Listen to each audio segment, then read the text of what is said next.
In this episode of In the Trenches with Dave Lapham, brought to you by First Star Logistics, our special guest, Jeff Brantley. I'll tell you, Jeff Brantley is a good dude, a funny dude. He's got a lot of accomplishments. There's no question about it. We talked to him about his high school career, his career at Mississippi State with the San Francisco Giants, the Cincinnati Reds. He was the Rolaids Relief Pitcher of the Year with 44 saves. And now, ever since he was 9 years old, he wanted to be a broadcaster. And now his lifelong dream is being lived as a broadcaster with the Cincinnati Reds. And I bet you didn't know he was a high school wrestler. Jeff Brantley coming your way.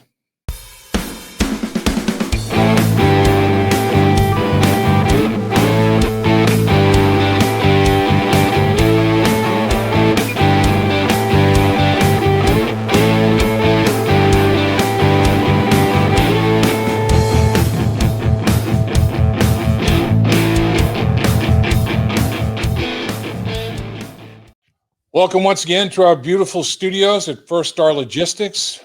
We're in the trenches with Dave Lapham, and our podcast guest right now is the legendary Jeff Brantley. Welcome, sir.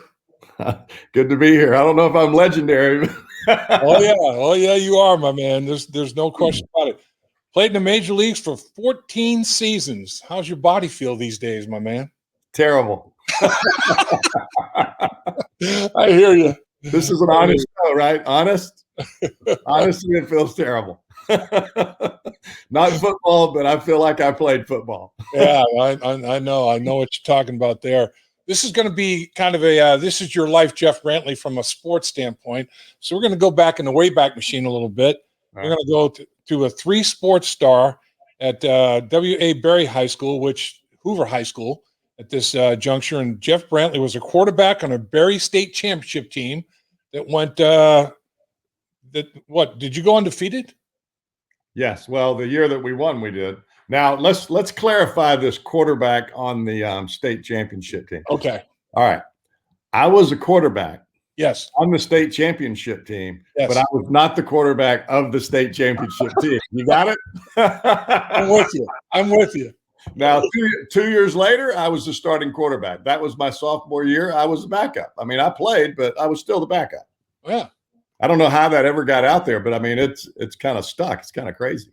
But I mean, you were obviously a multi-sport star. Did you play some hoops as well? Actually, I was a wrestler. Really? I played football, wrestled in between that and baseball because, I was just not a real tall guy. I still am not to this point.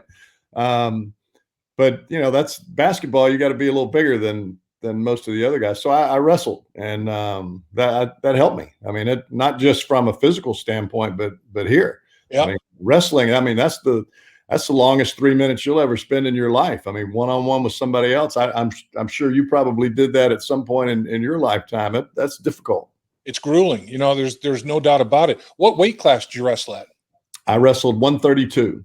Did you really? Yeah, I had to lose about 30 something pounds to get down to 132. Man.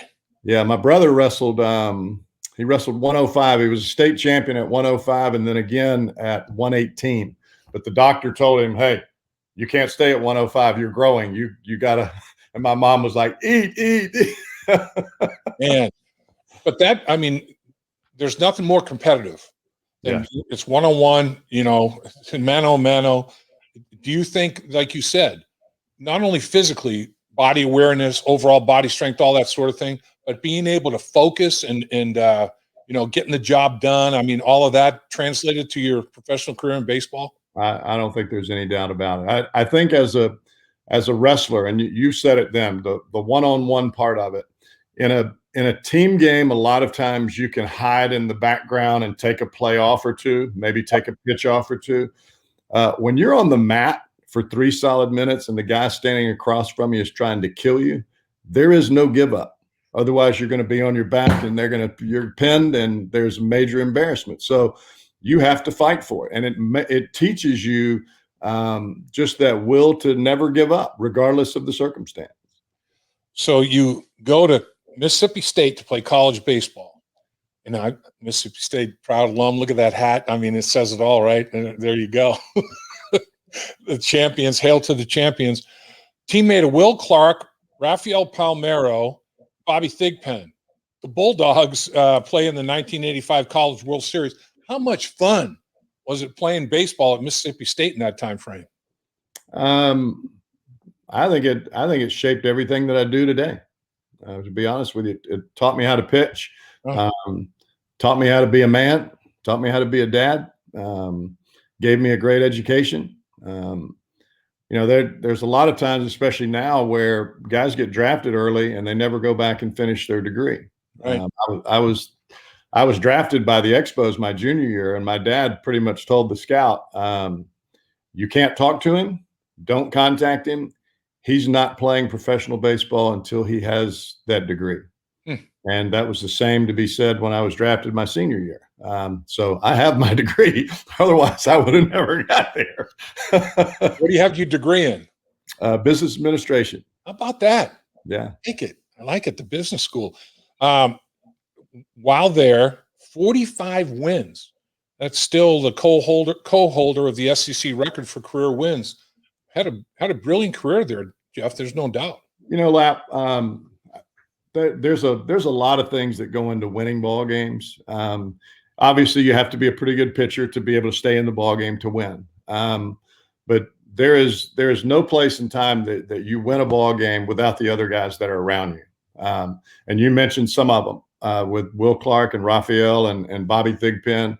Those are the guys besides myself that get a lot of the credit. We were on the show and everybody talked about Thunder and Lightning, but there were other guys on that club that were great players that just didn't happen to go on and be great professional players. I mean, and from playing a team sport, those guys really made who we were.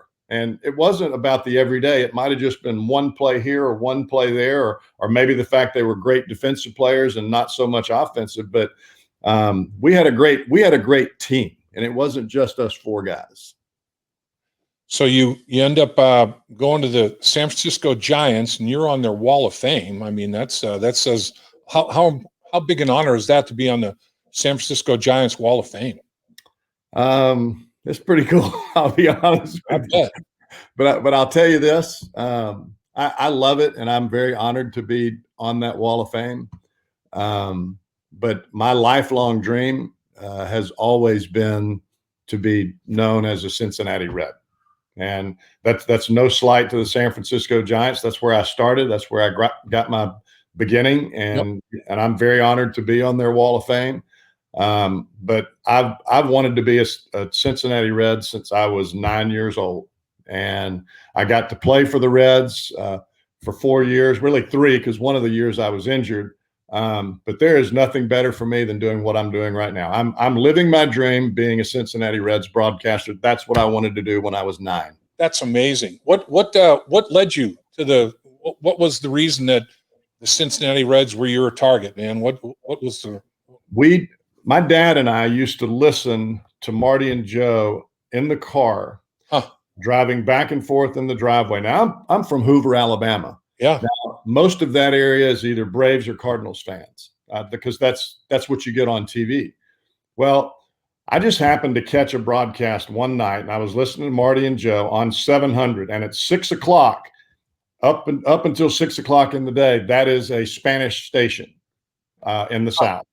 Wow. And at that point in time, as soon as it hit 6, it's 7 in Cincinnati. Here comes Marty and Joe. The game explodes onto the scene. The only way back in those days that you could actually listen to the radio and that far away was to be in the car. You had to keep the car moving back and forth to hold the signal. If you were inside, you couldn't keep it. It was scratchy and kind of break up. But in the car, it was great. We ate dinner out there, listened to baseball. Man, that's where I really got my first taste of the broadcasting, the voices of the game. And I was always and have always been a fan of voices, not just sports, but voices. Interesting. Who are some other voices that you have made an impression on you during the course of your life? Love to listen to Kurt Gowdy. Yep. Love to listen to Mel Allen. Keith Jackson, of course, when he would do Alabama football. Of course, when you grow up in Alabama, you're either an Auburn fan or an Alabama fan, and that's it. You're one or the other. And I was an Alabama fan growing up, and Keith Jackson did a lot of Alabama games, and just that little bit of Southern drawl from all three of those guys, but yet they were precise and really excited when things would go well, and just created a great word picture, for you being able to listen. Yeah, that's tremendous. So, did you think the game was going to be really easy? Your second year in professional baseball with the Giants, you guys go to the World Series. You don't win it; the Oakland A's win it, but you go to the World Series and you defeat the Chicago Cubs for the National League pennant. At that point in time, I was just in the College World Series. Here I am in the Major League Baseball World Series. Did you think what's so hard about baseball these days? No, it was definitely not easy. That same year in '89, I got to the big leagues. I'd made the team out of spring training. I was pitching really well, and I think I won my first 6 decisions that year. But I was pitching out of the bullpen, and Roger Craig was our manager, and he would bring me in. When he would bring me in the game, it would be with the bases loaded. Huh. And it was nothing more than, I guess he knew that I couldn't walk anybody. I couldn't pitch around anybody. You just had to go get them. And it really taught me a lot about how to pitch under pressure, because that was how he brought me in. And to be in that environment was pretty special. And he did the exact same thing to me in the All-Star game the following year, brought me in with the bases loaded to face Cecil Fielder. He did the same thing in the World Series. My first appearance in the World Series was facing Dave Parker with the bases loaded. That's the guy I watched growing up playing in a Reds uniform. That's the Cobra. I mean, the guy could crush. I'm in the bullpen warming up, and I'm looking, okay, McGuire, Canseco. Oh, that's Dave Parker. Surely he's not going to. He's not. Yes, he is. He's going to bring me in. We had 3 other lefties in the bullpen, and I'm right-handed. And he's bringing me in to face this guy. What's going on with that? He knew you wrestled. Yeah, he knew you wrestled, man. He knew you were mentally tough, right? I mean, I guess you got him out our first year. Wow, whew. Man, that's pretty impressive. Okay, you're an all-star. You have an ERA. This is what, 1990. You're an all-star with an ERA of 1.56. No, in 96, you lead the National League, I should say. 44 saves. 44 saves. You are National League Rolaids Relief Man of the Year. You're an all-star in 90, but 96, you have that season here in Cincinnati. Saves leader with 44, and you make the Rolaids Relief Man of the Year. What was that season like for you? I mean, you were on a big-time roll, man. Yeah, I'll tell you, Barry Larkin and I had a conversation right around the middle of August that year, because our team wasn't doing really that well. 95, we got into the playoffs. We swept the Dodgers, and then the Braves swept us. The following year in 96, it was a good year for me. I mean, it was the best year I ever had in the big leagues. But yeah. I was asking Barry, I said, what do you do in a season where everything is just about you? It's not about where our team's going. I'd always been like, and would consider myself a team player. That's really where you can elevate yourself, because you're helping your team win. That way you take all the pressure off of you and you put it on being good for your team. And that year was more about pressure, especially at the end, because it was about an individual accomplishment rather than our team getting into the playoffs, because we were already out. And so you end up playing that last month of the season, and you're thinking the only thing I have to play for is to try to win the Rolaids Award, something that I'd always thought about, but never thought of myself as being that kind of pitcher. And it was hard. I mean, I'm really proud of being able to accomplish that, but it was really hard. It's easier to play for your team and to fight for your group than it is to put the spotlight on yourself. That's crazy. Yeah, that's an interesting point. There's no doubt about it. In 2010, you're inducted into the Mississippi Sports Hall of Fame. How significant was that in your life? Really, really neat. Especially being able to have my kids there. And just, once you step out of the game, it's easier to accept some of the things that you did. When you're playing, I didn't want to talk about that. I just wanted to do it. But once you're out of the game, you can kind of look back and appreciate why people are talking about you. And it's still still awfully humbling, but it's kind of cool for your family to be able to kind of sit in the room and take that all in. At First Star Logistics, we're a very strict company that really puts the pressure on our employees.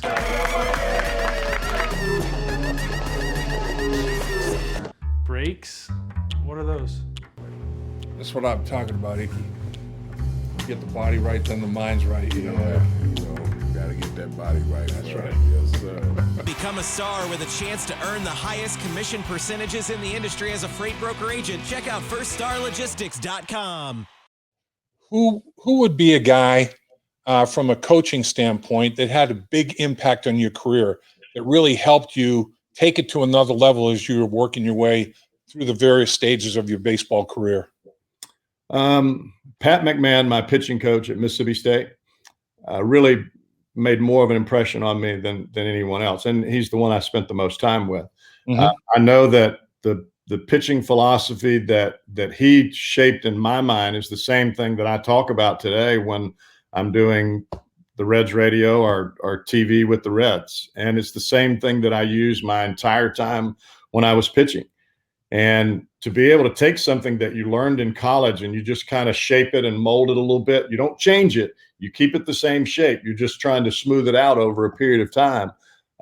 It really helped me, but it was the rock that I held on to in every single instance. Interesting.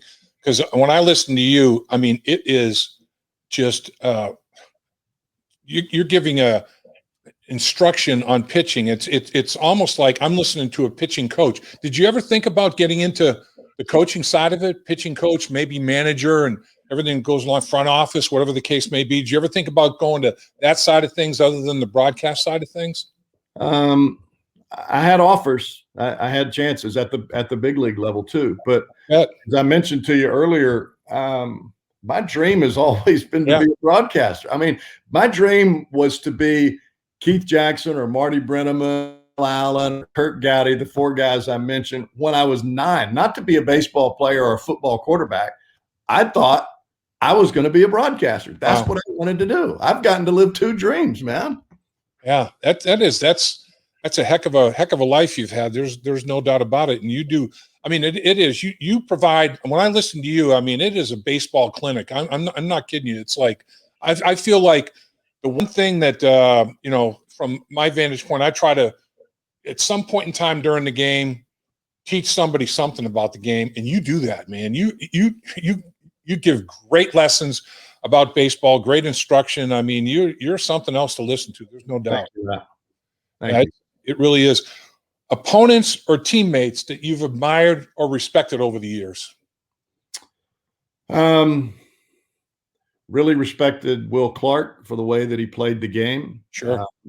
Tremendous tenacity. Played with him all throughout college. We came up through the minor leagues together, played in the big leagues together for a long time. Just loved his work ethic and his competitive edge.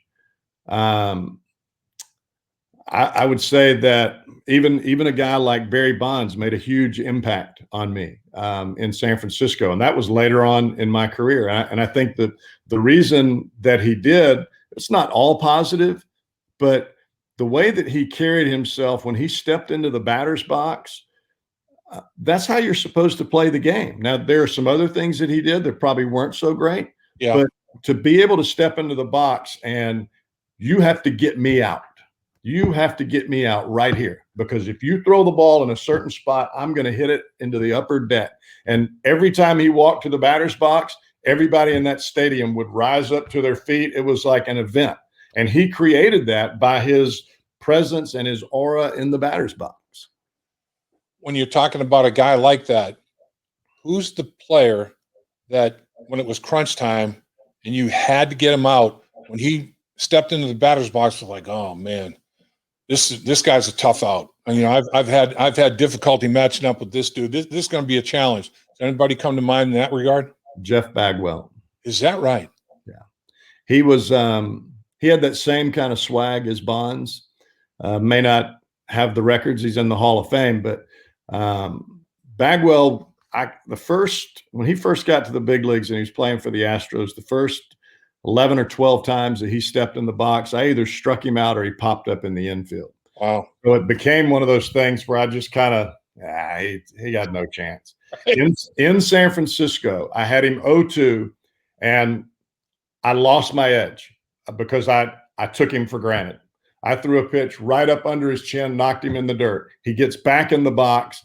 He gets up there. Now, if I'd have thrown the breaking ball then, I'd have had him. I threw another one up there. I knocked him down twice just because I thought I could. Wow. All that did was piss him off. I woke up a sleeping giant. The next pitch, 2-2, he hit it out of dead center at Candlestick. You know how far that is? That is way back there. Way back there. For the next 23 at-bats, he either got a hit or hit a line drive somewhere off me. It took that edge off because I took him for granted. And I remember that at-bat so well because I never let it happen with anybody else. Who's the best manager you ever played for? Davey Johnson. No kidding.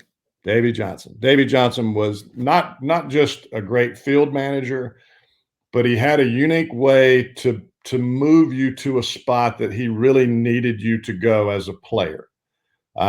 He was never a big rah-rah, pat him on the back, hey, way to go guy, but he would give you encouragement, but in a father-like way, just kind of ease you into that spot, never overdo it, but just kind of keep things nice and easy.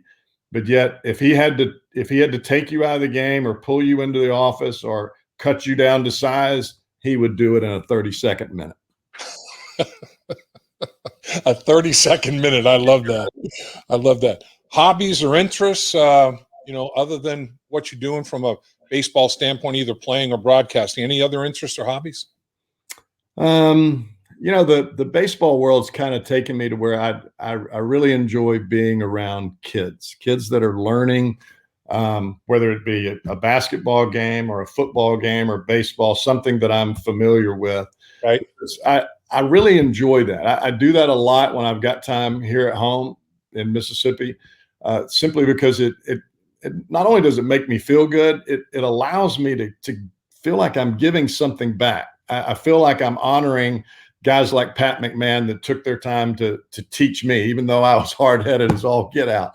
It just feels like I'm doing something to honor those guys. And there's nothing better than seeing a kid smile, man. There's nothing better than seeing that light bulb go on and the young man or young lady understands for the first time in my life, that's what they're talking about. That's it. That's it. And just that joy.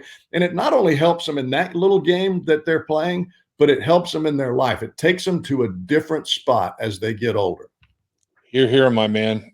That's well said. There's no doubt about that. So let's talk about the this year's version of the Cincinnati Reds.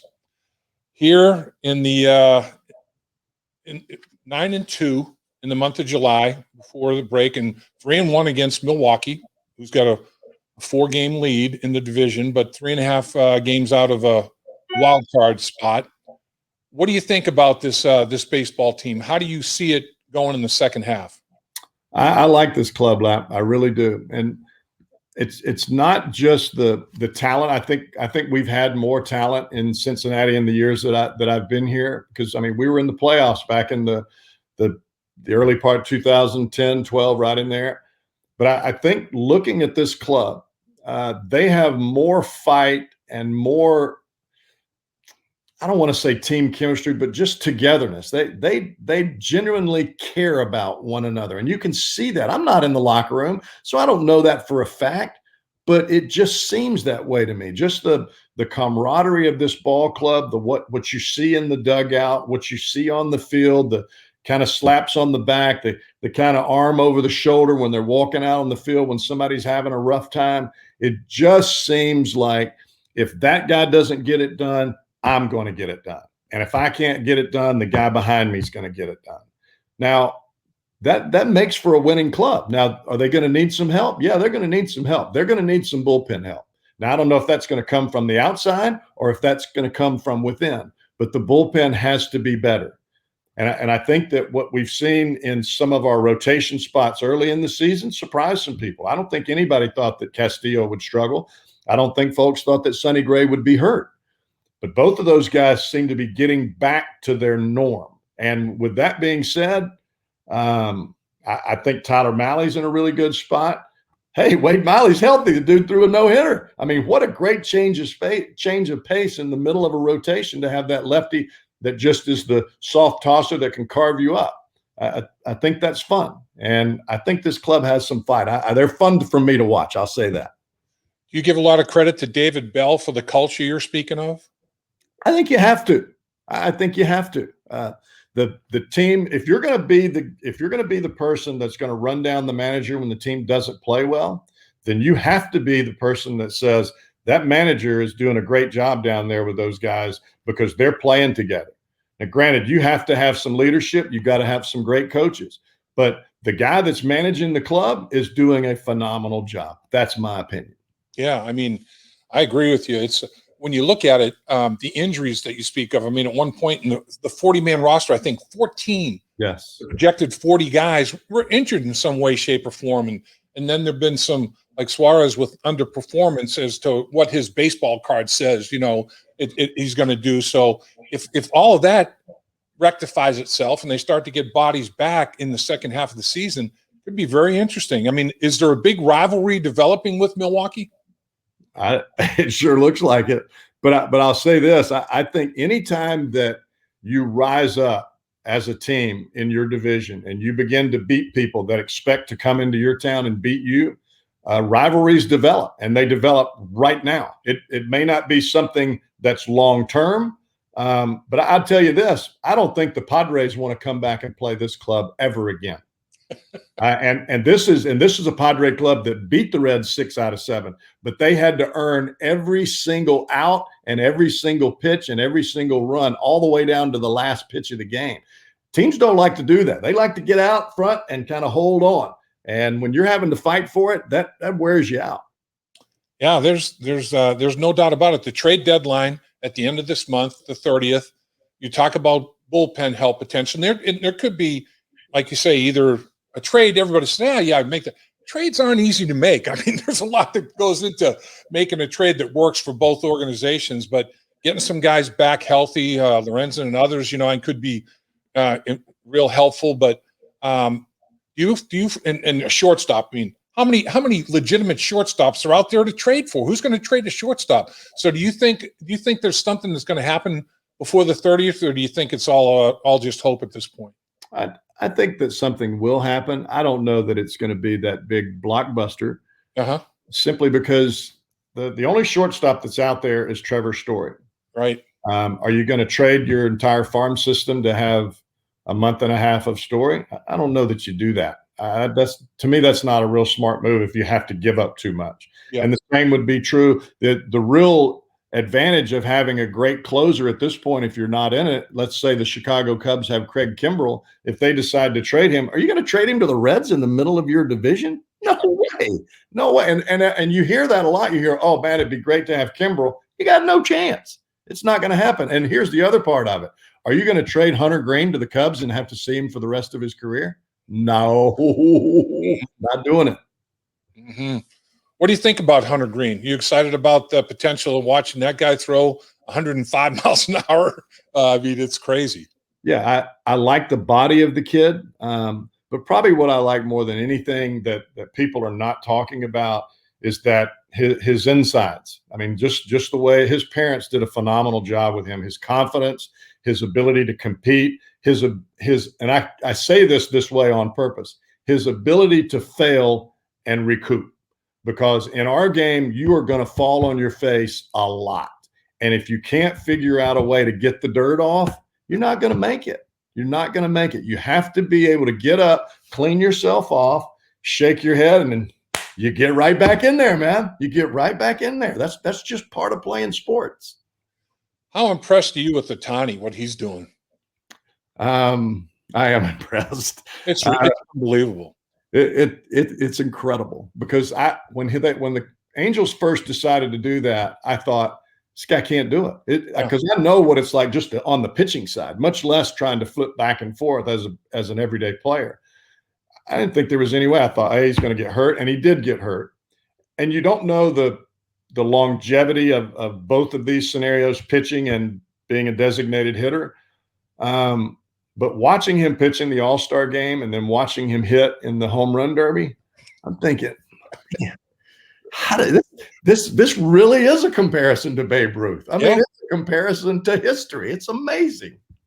And when I saw him run down the line, first base, a dude can run. Yeah. 6'5", big, strong guy can run. I mean, he is a freak, man. He's the genetic freak.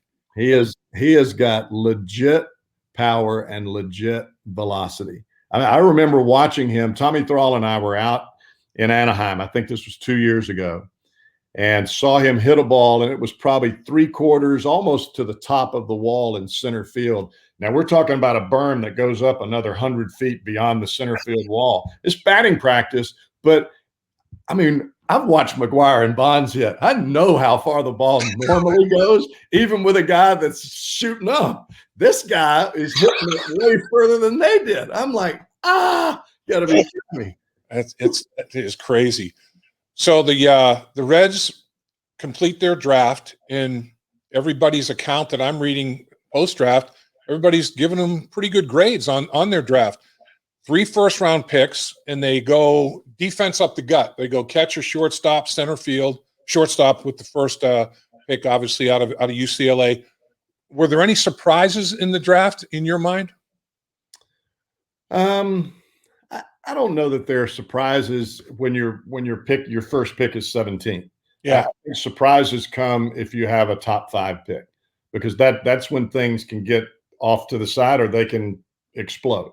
Yep. I think what you're looking for is you want to make sure that you get a kid that's got the best available talent at the time, but he's also got a bit of competitiveness in him, and he's also got a good head on his shoulders. And I think that's where the homework comes in. I think everybody knows where the talented players are for the most part, but you've got to figure out, can this kid hack it?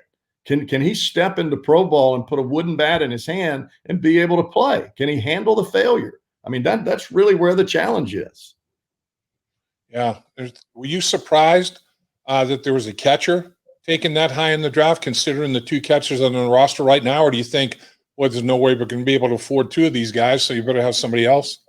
No, I wasn't surprised, simply because the kid had hit so many home runs and had shown such a great power potential, not only in his junior year, but the following year.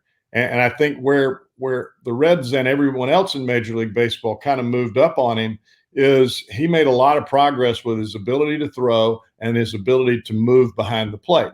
Now, to me, that takes a lot of work away from the game, away from the field, and not just in a team practice. You have to dedicate yourself to being able to improve your quickness, improve your strength, and to improve your agility. The only way you can do that most of the time, it's on your own, and that comes from up here. During the course of the 22 picks, there were a few pitchers selected. I know it's early, and I know you probably haven't had time to study all these guys, but is there any pitcher that kind of, when they took him, caught your eye and said, oh, man, this might work out? Yeah, the left-handed kid out of Virginia, I had heard about him before any of this ever came about, and I was actually surprised that he had dropped to a point where we could pick him at that time. But I know the kid's got a good arm. I know he's got some pitchability, which means he can throw a breaking ball for a strike. He's got a changeup. He's got all of the pitches, but he's good in his delivery. It's not something that you're going to have to just totally rework. He comes in a pretty good package. And as long as the kid can stay healthy, he's got a pretty good chance, especially being from the left side. How crazy was COVID for you? I mean, how big of an adjustment was handling your broadcast responsibilities with the COVID problem? Well, it was very different. The one advantage that I had, Lap, is when I left baseball and went to work at ESPN, one of the first things I did was the World Baseball Classic, and it was Chinese Taipei and Taiwan, and we had to do it from Bristol in Connecticut from a monitor. And even though I had a really hard time pronouncing those names, and actually figuring out the scouting reports and all the things that went with that, I got some experience on doing a game just on a box.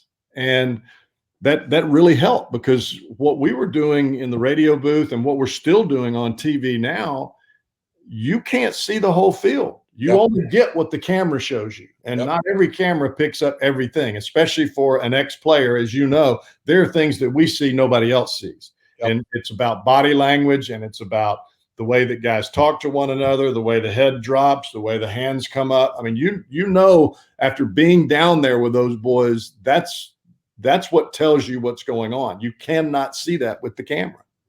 You're exactly right. I mean, that was my big my big adjustment is, you know, you're in a broadcast booth and you can see everything. You can see both sidelines. You can see the entire field. You can see who's arguing with who what's going, like everything. And I don't watch the ball at all. I try to watch everything else. So when television, they're just following the ball, and it's like, man.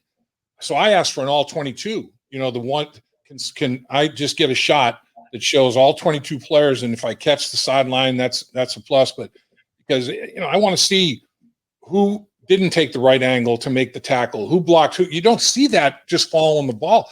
And man, I was fortunate enough to get. If I didn't get that, I would have been in a world of hurting, brother. I know exactly what you're talking about. Man, I know it makes it difficult, but you know, it's part of what we do. You still have to create that word picture. You've got to create the way that it sounds, and you've got to make it happen. Yep. So, in your mind, who has had, some guys have not lived up to their baseball card as such at this point in time in the first half of the season, but who's picked up the slack? In your mind, who has been somebody that's maybe performed above and beyond in your eyes in the first half of the season for the Reds? Well, I'll start with the two All-Stars with Castellanos and Winker. I think their numbers speak for themselves, and I think the way that Castellanos has helped this locker room kind of communicate with each other, I think is a huge plus. I think you have to look at what Wade Miley's done. Nobody's going to talk about Mike Moustakas, but I think he's a huge influence on this ball club, even though he's on the injured list. I get it, but he's a very important player. Whether he ever steps out onto the field or not for the rest of the year, he's still an important piece of this club. But I would be remiss if I didn't go back to the two young guys that are playing on a pretty regular basis, and Jonathan India and Tyler Stevenson, because I think that even though their playing time was a little limited in the beginning, they've earned where they are now, and that's basically getting India every day in that number one slot in the lineup. And Stevenson has earned a lot of starts, even at first base, which we have not seen since I've been here with the Reds. But I've just always been a huge believer that the young guys they're the engine. They're what creates the fire in the locker room, and they keep everything exciting in that dugout. And they make you, as a veteran player, they make you think, that's what it felt like. All right, let's go today. Here we go. And the veteran guys are kind of like the steering wheel. They just keep things going in the right direction. But without those young guys, you don't have that energy. And you have to have energy, especially in the part of the season we're going to now. Were you disappointed that Wade Miley or Tucker Barnhart didn't make the All-Star game? Yes, I was disappointed for both of those guys. Yeah. But I do know how that stuff works. I've been one of those guys that got bumped, especially in that 96 year. I get it. You don't have to be happy about it. But what I will say is when you get bumped like that, it puts that little chip right here. Okay, I'll show you. You missed me, pal. Don't let me have to face you. I hear that. Definitely. I mean, the competitive juices flow even bigger and harder. There's no doubt. Well, I just want to thank you, Jeff. I mean, you're a phenomenal broadcaster. You are somebody that has a passion for the game, and you're a great teacher of the game on the airwaves. I mean, it really is. Lessons are learned. Listen to Jeff Brantley do baseball, and I really appreciate your work, and I appreciate you carving time. And you know, these days off are precious during the All-Star break. For you to join us means a lot, and I thank you. I can't thank you enough. Thank you, Lap. I enjoyed it, man. I really appreciate you having me on, man. Hi, Dave Lapham here. Have you heard about In the Trenches with Dave Lapham presented by First Star Logistics? Catch new episodes from the world of sports and broadcasting. Search for In the Trenches with Dave Lapham on YouTube or wherever you get your podcasts.